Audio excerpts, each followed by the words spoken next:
Hi friends, ಭೂಲೋಕ ಕಾಣ ಚಾನಲ್ಗೆ ಮತ್ತೊಮ್ಮೆ ಸ್ವಾಗತ. ಇವತ್ತಿನ ದಿವಸ ನಮ್ಮ ಗಿಡದಲ್ಲಿ 6 ಹೂವು ಬಿಟ್ಟಿವೆ. ಬ್ರಹ್ಮಕಮಲದ ಹೂವು ಯಾರಿಗೆ ಇಷ್ಟ ಇಲ್ಲ, ನೀವೇ ಹೇಳಿ. ಬಿಳುಪಾದ ಆ ಬ್ರಹ್ಮಕಮಲದ ಹೂವು ನೋಡ್ತಾ ಇರುವುದೇ ಒಂದು ಚಂದ ಅಲ್ವಾ? ಹಾಗೆ ನಮ್ಮ ಗಿಡದಲ್ಲಿ 6 ಹೂವು ಬಿಟ್ಟಿರುವುದನ್ನು ನೋಡ್ತಾ ಇರುವುದಕ್ಕೆ ಚಂದ. ನೀವೇ ನೋಡಿ ಎಷ್ಟು ಚೆನ್ನಾಗಿ ಬಿಟ್ಟಿವೆ ಅಂತ.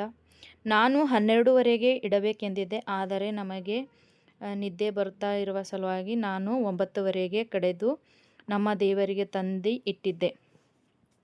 ಹಾಗೆ ನಿಮ್ಮ ಜೊತೆ ಇನ್ನೊಂದು ಖುಷಿ ವಿಚಾರ ಏನೆಂದರೆ, ನನ್ನ ಯೂಟ್ಯೂಬ್ನಲ್ಲಿ 1000 ಸಬ್ಸ್ಕ್ರೈಬ್ ಆಗಿದ್ದಾರೆ.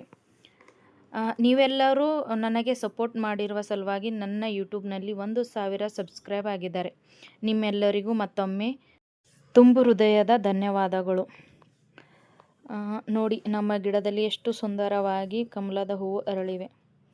ನೋಡ್ತಾ ಇದ್ದರೆ ತುಂಬಾ ಸಂತೋಷವಾಗುತ್ತಿವೆ.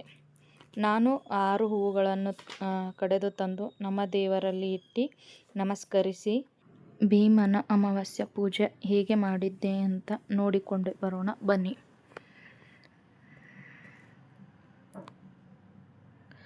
ನೋಡಿ, ನಾನು ಈ ರೀತಿ ಭೀಮನ ಅಮಾವಾಸ್ಯೆ ಪೂಜೆ ಮಾಡಿದ್ದೆ. ಇದು ರಾತ್ರಿ ಹೊತ್ತು ದೇವರಲ್ಲಿ ಹೂವಿಟ್ಟಿದ್ದೆ. ಆವಾಗ ದೀಪ ಇರಲಿಲ್ಲ.